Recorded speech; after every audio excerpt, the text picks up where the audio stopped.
Alors il existe des situations qui révèlent plus particulièrement le vœu, l'intention, le cœur d'un individu. Et je ne savais pas si vous aviez récemment consulté le testament du cardinal de Richelieu. Intéressant pour un dimanche matin. Ce ministre très puissant du roi Louis XIII, qui n'aimait pas les protestants, a laissé 1,5 million de livres à son roi, ce qui est une somme considérable. C'était une bonne carrière. Et on voit que tout au long de sa vie, finalement, il a amassé pouvoir et richesse. Et ce qui était intéressant, c'est que quand il est passé de vie à trépas, il a regardé autour de lui tout ce qu'il avait accumulé et il a dit « dire qu'il faut laisser tout ça ». Et je me dis, voilà un homme qui comprenait pas ce qu'était l'évangile et qui n'avait pas un sens des priorités. Et je me dis, le contraste est frappant parce que voilà un homme d'église, reconnu comme tel, dont la priorité a été l'argent, le pouvoir, et au moment de la fin de vie, il voulait encore s'agripper à cela. Et ce matin, le vœu que nous avons nous vient de l'apôtre Paul, et je suis agréablement surpris de la priorité, du sens de la priorité qu'avait l'apôtre Paul vis-à-vis des chrétiens. Et ce que nous allons lire dans la suite de Colossiens, puisqu'on passe sur l'ensemble du texte de cette lettre que Paul a envoyée dans une petite ville, pas très importante finalement, du temps du Nouveau Testament, en termes d'importance sociale ou culturelle, la ville de Colosse. Et ce que l'on remarque, c'est que l'apôtre Paul n'avait pas pour vœu principal que les gens soient heureux dans l'Église. Ça choque, hein. Enfin, c'est qu'ils gagnent au loto, qu'ils soient tous guéris, que tout aille bien. C'est pas ça son projet. L'apôtre Paul, il écrit à une Église qui est tentée par plusieurs hérésies. On va en parler plus particulièrement dans la suite, mais il commence à sortir l'artillerie lourde. Il est un peu hésitant, il y va en tâtonnant, mais il essaye d'encourager les chrétiens pour leur faire réaliser tout ce qu'ils ont en Christ. C'est moi vous illustrer. Il m'est arrivé de prendre l'avion en classe d'affaires. Je ne sais pas comment on peut faire quand on voyage en classe affaires pour revenir en arrière. C'est très très douloureux. Alors c'est pas que j'avais payé très cher. C'était simplement qu'il y avait des circonstances où j'avais raté un certain nombre de vols et à l'embarquement, quelqu'un me regarde et me dit « Est-ce que vous pouvez me passer votre billet d'embarquement ?» Alors moi je me suis dit « Oh non, je vais encore être retardé. » Donc j'ai fait un visage un peu bah oui, s'il le faut quoi. Je lui donne ma carte, il dit « Ça vous ennuie si je vous mets en classe affaires ?» Laissez-moi réfléchir. Oui, d'accord. Et donc, je me suis retrouvé vol transatlantique, classe affaires, c'est inoubliable. Le soir, je m'endors, j'y réfléchis. Le matin, je me lève, j'y réfléchis de nouveau. Et je me dis, quand est-ce que je ferai un nouveau voyage en classe affaires?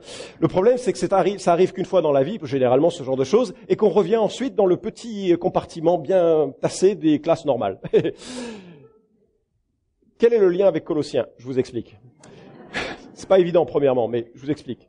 Ce qui est assez amusant, c'est que quand on est en classe affaires, on est entouré de hommes ou femmes d'affaires. C'est pour ça qu'il y a une classe affaires. Et ce qui m'a vraiment surpris, c'est de voir l'attitude de ceux et celles qui m'entourent. Et je veux surtout pas leur jeter la pierre parce que dans mon cœur, je serais comme eux si j'étais eux. D'accord? Donc c'est pas pour les juger, c'est juste le contraste. C'est que j'étais là et je voyais des gens qui avaient toute une série luxueuse de petits verres, de menus à choisir. Incroyable, dans l'avion, bref. Et ils étaient là en disant, oui, ça m'a marqué, et ils étaient là en disant que les choses n'étaient pas satisfaisantes, que le champagne n'était pas à la bonne température, que le café n'était pas suffisamment fort, Et j'ai halluciné. Moi, j'étais là, oui, merci, beaucoup, merci. Vraiment, vous voulez bien? C'est exactement le problème de l'église de Colosse, ou bien de certaines personnes à Colosse. Voyez-vous, lorsque Jésus vient sur la croix, il porte l'ensemble de nos fautes. C'est hallucinant quand même. Il prend l'ensemble de notre culpabilité, passée, présente, à venir. Dieu le Père qui est en colère contre nos péchés, il prend l'ensemble de nos péchés, il les met dans la personne de son propre Fils. Dieu le Fils, il est sur la croix et Dieu frappe son propre Fils pour que moi je ne sois pas frappé. C'est extraordinaire quand même. Et Jésus accomplit l'expiation une fois pour toutes. Jésus accomplit un salut parfait, une fois pour toutes. En sorte que quiconque vient à lui maintenant dans la foi, dans la repentance, qu'est-ce qui se passe? Il est pardonné, il est scellé du Saint-Esprit. Dieu vient habiter en lui, il est baptisé du Saint-Esprit, il a une relation personnelle avec Dieu, il a son nom inscrit dans le royaume des cieux, et je pourrais continuer longtemps, c'est beaucoup mieux qu'un voyage en classe à faire.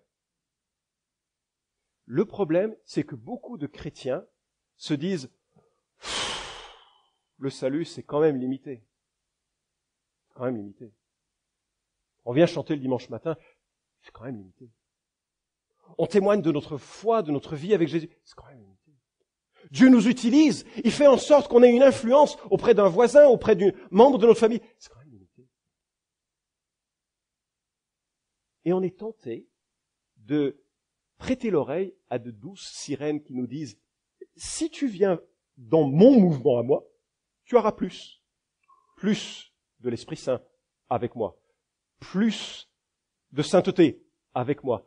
Plus d'une manière de vivre avec moi. » Et soudainement, il y a un décalage.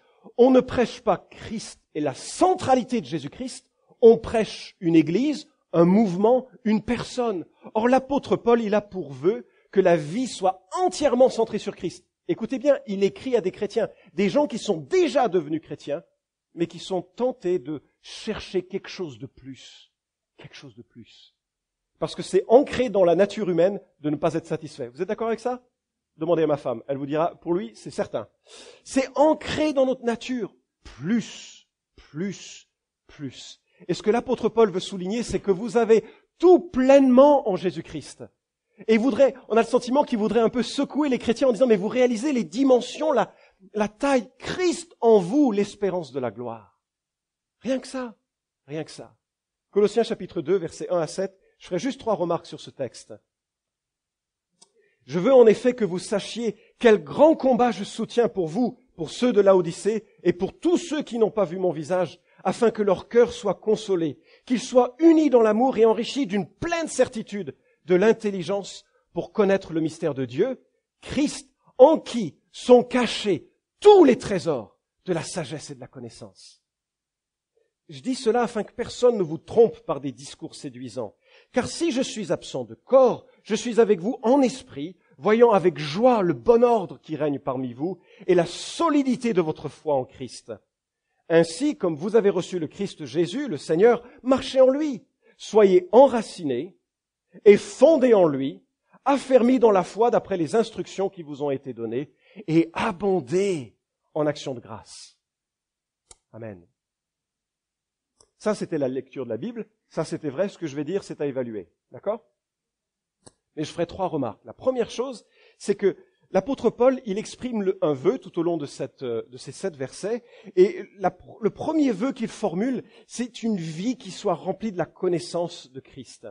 Alors, faut vous imaginer, l'apôtre Paul n'a pas fondé la ville de l'église de Colosse. L'apôtre Paul, il a travaillé à Éphèse pendant 2 ans et il a enseigné tous les jours. Et probablement, il a enseigné au moment où il faisait le plus chaud. Et si vous avez été en Turquie, vous savez qu'il fait très chaud. Et parce que dans une école à Tyrannus, l'école de Tyrannus plutôt, dans cette école, elle devait être libre pour la sieste. Entre midi et 15 heures, c'est là où c'est insupportable. Les gens n'allaient pas à l'école, donc il a probablement loué les locaux de cette école pour parler à des chrétiens. Des gens qui venaient de se convertir, qui avaient découvert la grâce, l'amour de Jésus. Et pendant 2 ans, ils venaient tous les jours découvrir un peu plus de ce que la Bible enseignait. Et il y avait un certain nombre de personnes qui ont été tellement emballées par cette relation avec Christ et par les Écritures qu'ils ont fait le voyage, une quinzaine de kilomètres plus loin, dans la ville de Laodicée, ils ont commencé à parler de Jésus. Et Épaphras est vraisemblablement celui qui a commencé cette œuvre à Colosse. On le voit au chapitre 1, verset 7, et au chapitre 4, verset 12. Épaphras est vraiment en souci pour cette église parce qu'elle est en train d'écouter un certain nombre de sirènes. Et l'apôtre Paul, il dit, mais moi, je lutte pour vous. Et le verbe qui est utilisé, c'est le verbe d'un athlète qui lutte pour sa couronne. Et j'avoue, je comprends pas les sportifs. Franchement, je comprends pas. J'en ai un dans ma famille, vous savez, c'est les sacrifices qu'ils endurent pour une gloire possible qui dure qu'un instant, c'est spectaculaire. Se lever à 4 heures du matin, faire des étirements, faire des entraînements, mais pourquoi? On peut dormir à 4 heures du matin. Et l'apôtre Paul, il utilise ce vocabulaire pour désigner son travail. En tant qu'apôtre, il se battait pour l'Église. C'est un terme qui évoque aussi la persévérance parfois de la vie chrétienne. La vie chrétienne est une rencontre bouleversante avec Christ, mais parfois c'est des vallées obscures, des déserts difficiles. Et parfois, un disciple de Jésus, il accepte de se battre pour garder au centre de sa vie Jésus-Christ. C'est aussi celle qui oppose les chrétiens aux forces démoniaques. Éphésiens chapitre 6, verset 12, même si ça paraît space. On est dans un combat spirituel. Et l'apôtre Paul, donc, il se bat pour ces gens qu'il n'a pas vus, autant à Colosse qu'à Laodicée. Et il se bat pour que leur cœur soit consolé, qu'ils soient unis dans l'amour et enrichis d'une pleine certitude de l'intelligence pour connaître le mystère de Dieu, Christ, en qui sont cachés tous les trésors de la sagesse et de la connaissance. Alors avant de voir ce que c'est justement que cette connaissance de Christ, je remarque 3 axes. Il prie que les frères sur place ils aient un cœur consolé. Et le cœur dans la Bible, c'est vraiment le quartier général de l'être humain. C'est pas la pompe à sang, c'est vraiment le centre névralgique qui fait qu'on se comporte d'une certaine manière. Jésus, il va dire, c'est du cœur que viennent les prostitutions, les mauvaises pensées, le vol, la cupidité. C'est de notre cœur. C'est un peu vraiment le volant de l'existence. La bonne nouvelle est la suivante. Lorsque quelqu'un vient à Christ, non seulement il est pardonné, mais conformément aux prophéties qui sont faites dans l'Ancien Testament, un nouveau cœur lui est donné. C'est pour ça qu'il y a une vie nouvelle qui est possible. On ne peut pas vivre la vie chrétienne sans Jésus, d'accord? Ça sert à rien d'aller à l'église pour essayer d'être chrétien. Ça sert à rien, vous n'y arriverez pas.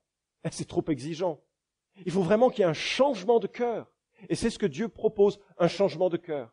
Le problème, c'est que ce changement de cœur, il est quand même avec un certain nombre d'habitudes de la vie passée, et ceux qui ont quelques années de vie chrétienne se lamentent parfois que c'est pas facile, n'est-ce pas?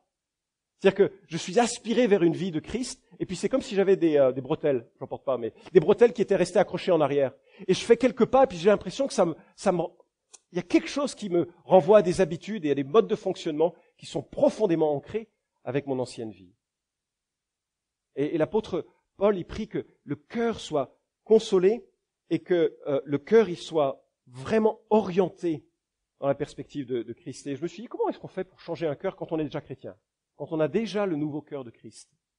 Et ce que je découvre dans l'Écriture, en Éphésiens notamment, chapitre 4, c'est que c'est notre univers mental, notre mentalité, que nous nous construisons pensée après pensée, désir après désir, géré ou non géré, qui va influencer sur ce centre névralgique de notre cœur et orienter ensuite nos décisions.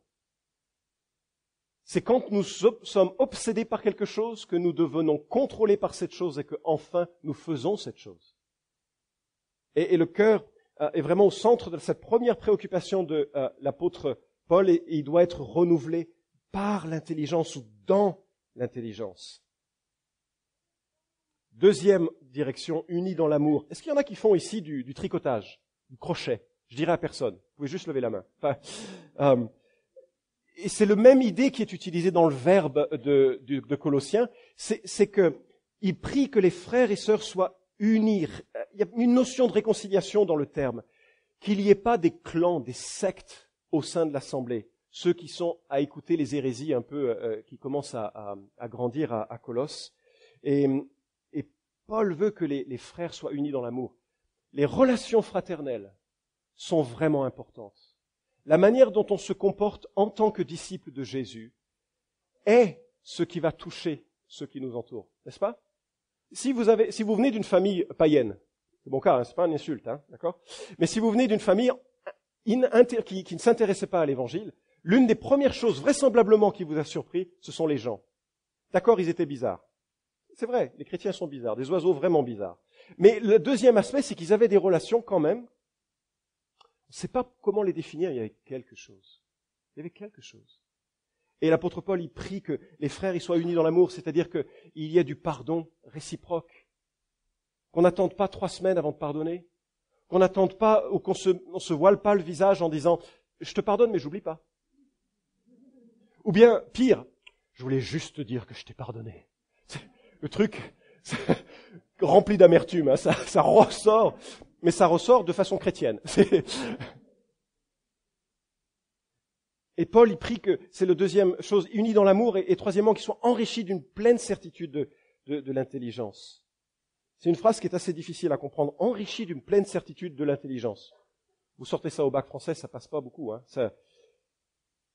Et ce que Paul souligne ici, c'est que la vie chrétienne, elle est faite aussi de cet élément de certitude, de mentalité, d'intelligence, de compréhension qui va venir, et il en parle dans la deuxième section que l'on va aborder, qui va venir de l'instruction de cette communion avec l'Écriture. Le mystère dont on parle, le mot mystère, c'est pas bizarrerie dans le Nouveau Testament, c'est simplement quelque chose qui était caché dans l'Ancien Testament, donc dans la Bible juive, mais qui est maintenant révélé. Et vous avez déjà été confronté à Colossiens avec le terme mystère, quand il a dit « Christ en vous, l'espérance de la gloire ». Franchement, c'est une autre manière d'évoquer le privilège d'être devenu chrétien. Bien sûr, quand on vient à Christ, c'est très difficile, parce qu'il faut avoir l'humilité de reconnaître qu'on est pécheur. Il n'y a personne qui naturellement apprécie cette démarche. Il faut avoir l'humilité de s'agenouiller et de dire « mais je me suis planté, je ne peux pas m'en sortir par moi-même ». C'est dur ça. Mais Dieu justement, qui est un Dieu qui est humble, il est venu dans une étable, pas dans un palais, il prend celui qui est pauvre en esprit, et puis il se révèle à lui. Et cet homme-là, qu'est-ce qu'il fait? Il l'investit. Christ en vous, l'espérance de la gloire. Une autre manière de dire Jean 3,16. Christ en vous, l'espérance de la gloire. Le deuxième mystère dont il est question ici, c'est qu'en Christ sont cachés tous les trésors de la sagesse et de la connaissance. L'amplitude est tellement vaste. En Christ sont cachés tous les trésors de la sagesse et de l'intelligence. Dans mon groupe de croissance, on est en train de relire l'évangile de Matthieu, et je suis touché encore de ce que je perçois de la personne de Christ. Et je me dis que franchement, quand j'ai une question sur ma manière de vivre, je peux regarder à Jésus. Quand j'ai une question sur la manière de parler à des personnes qui sont opposées à Jésus, je peux m'inspirer de lui. Quand je suis confronté à la souffrance du décès ou du deuil, je peux regarder comment il est avec Lazare, devant la tombe de Lazare, et de le voir pleurer. Il y a en Christ tous les trésors de la sagesse et de l'intelligence. Et quelque part, ce que l'apôtre Paul veut souligner, c'est que, les amis, allez pas chercher dans un vol en classe affaires, dans un siège en classe, n'allez pas chercher ailleurs qu'en Christ, c'est tout simplement dit. Il y a tout en Jésus-Christ, par rapport à la vie spirituelle. Il y a tout en Jésus-Christ, vraiment. Ce qui m'invite à considérer chaque moment de mon quotidien dans une dépendance de Jésus-Christ. Demain matin, au boulot, je peux visualiser, je ne parle pas ici de choses mystiques ou bizarres, imaginez, Jésus est avec moi, il a promis, je serai avec vous tous les jours jusqu'à la fin du monde. Confronté à un problème, je peux instantanément, exactement comme Néhémie devant une question du roi qu'il servait, lui dire, Seigneur, donne-moi de la sagesse, une prière d'une fraction de seconde. Toi, tu as la sagesse. Deuxième vœu de l'apôtre Paul. Les autres points seront plus courts si vous chronométrez. Le deuxième vœu, c'est une vœu d'une vie de discernement selon Christ. À partir du verset 4 et jusqu'au verset 5, il dit, je dis cela afin que personne ne vous trompe par des discours séduisants.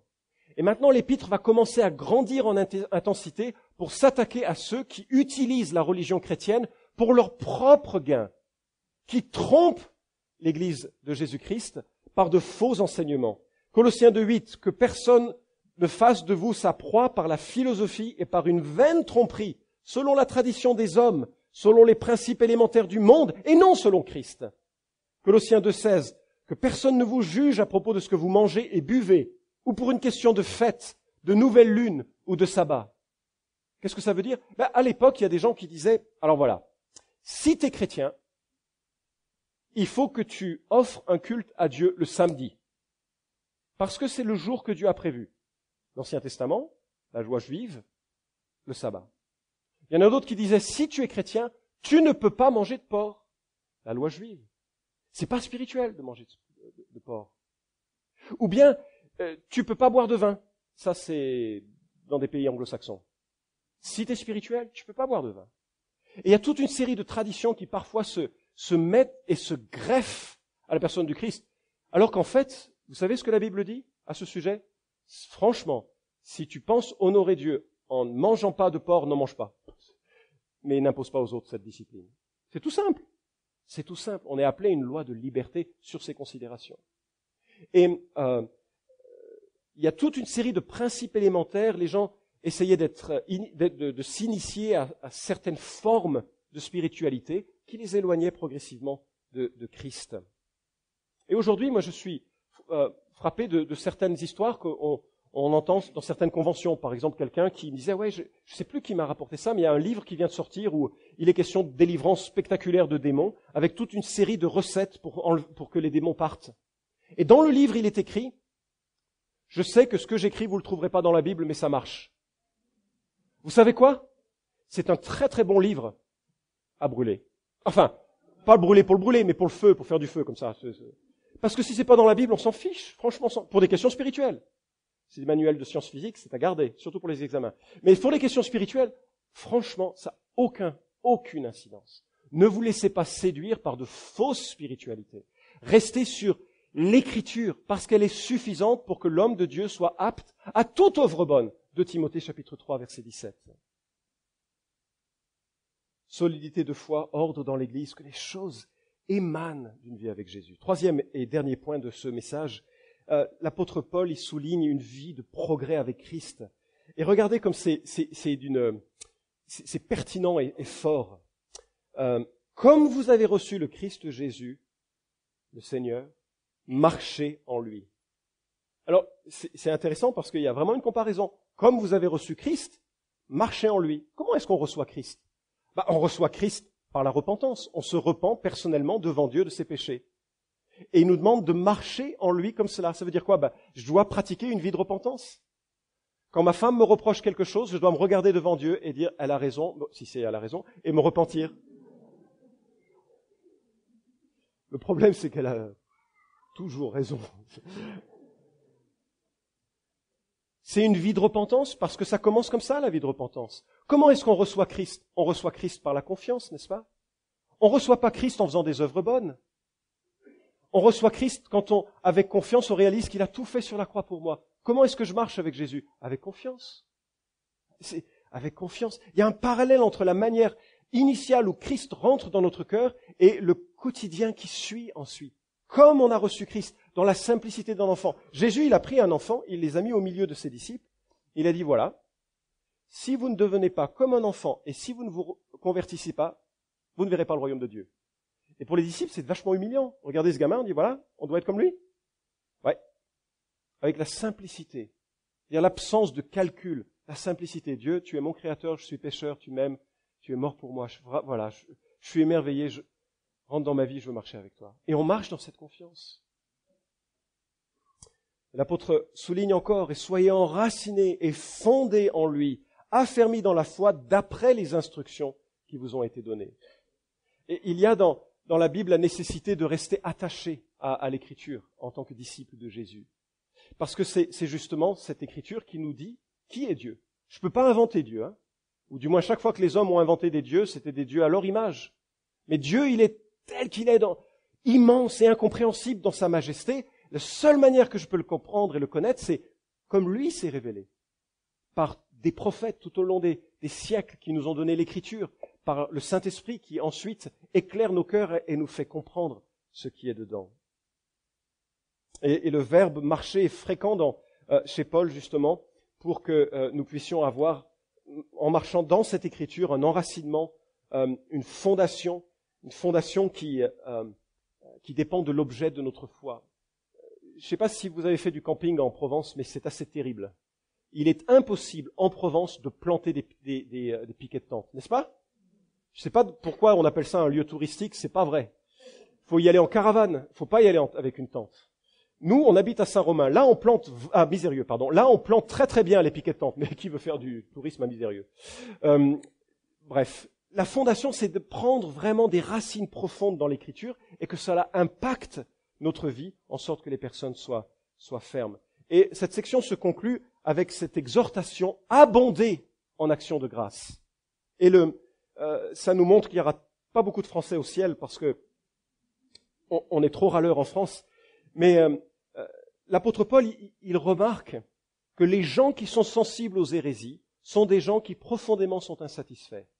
Ce sont des gens qui vont d'église en église en disant « oui, je vais voir, je vais prendre un peu de ça, un peu de ça, un peu de ça, puis là, non, ça j'aime pas, ils vont ailleurs. » Et puis c'est profondément insatisfaits, jusqu'à ce qu'ils trouvent la lumière éclairante, l'élément qui va dire « ah, ça c'est bien ». Parce que ça satisfait leur ego, ça satisfait leur désir de discipline personnelle et ça valorise leur engagement personnel. Et l'apôtre, il sait que pour couper court à cela, il faut abonder en action de grâce. Abonder. Être reconnaissant. Pas simplement pour un repas et pour Noël, mais de développer un esprit de reconnaissance. Et quand on regarde dans la Bible, abonder en action de grâce, c'est certainement pas une sorte d'œillère qui fait qu'on n'a pas de problème, tout va bien, sourire évangélique. Hein. Dans les psaumes, on voit des hommes et des femmes en proie aux plus grandes souffrances et difficultés, qui l'admettent, ils ont les yeux ouverts sur la réalité. Mais ils savent, de cette réalité, regarder au-delà aux promesses de Dieu. Abonder en action de grâce. Abonder en action de grâce. Je sais pas comment le dire plus. Hein. Abonder, il y a la notion d'abondance. Ça devrait être une fontaine qui jaillit d'un cœur qui a conscience de ce que Jésus a fait pour lui. Moi, je dois avouer, mon cœur, il sèche vite. Il sèche vite. Et pourtant, c'est la marque que devrait laisser un chrétien autour de lui. Un homme, une femme, qui est tellement saisi des promesses de Jésus, qui les a tellement intégrées à la fois dans sa conversion et dans sa marche avec lui, qui rend grâce et remercie Dieu. Remercie Dieu. Oui, parfois il pleure. Jésus a pleuré. Jésus a été en lutte. Mais il est investi de cette relation à Dieu. On va terminer dans la prière.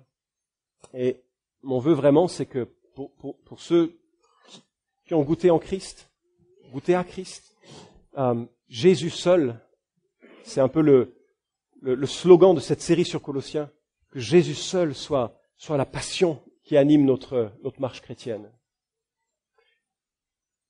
Et alors que nous prions, peut-être certains ici se sont dit « Wouh, j'ai jamais entendu quelque chose comme ça ». Prenez le temps de lire un évangile, de découvrir qui est Jésus, de découvrir cet amour qui se manifeste en Christ, et de voir en quoi ça peut éventuellement vous concerner. Ou les uns et les autres ici seraient heureux d'en parler, mais voilà, Dieu tend la main en Jésus-Christ. C'est pour ça que c'est une bonne nouvelle. C'est pour ça qu'on parle de Christ. C'est une bonne nouvelle. Il tend la main pour que les uns et les autres on puisse dire « Mais oui, j'ai besoin de ce Sauveur. Je veux vivre avec Dieu. Je veux cette connaissance et cette relation à Dieu. » On prie. Notre Dieu, nous te rendons grâce et de tout cœur. Tu as fait tout le chemin jusqu'à nous. C'est même pas nous qui t'avons aimé en premier, c'est toi qui nous as aimés en premier. Seigneur, je prie pour que les dimensions multiples du salut qui est en Christ et de ta sagesse et de ta connaissance et des trésors qui sont associés à une relation avec toi produisent en nous, en abondance, la reconnaissance, la joie, l'intensité dans notre vie avec toi. Père, je prie que tu renouvelles ceux qui sont fatigués et chargés pour que, de nouveau, la centralité et la puissance de Christ leur soient à profit. Merci encore de diriger la suite de ces moments avec les baptêmes qui est un peu le témoignage de ton œuvre dans la vie de 3 personnes et on prie que tu accompagnes chacun, Père, dans le nom de Jésus. Amen.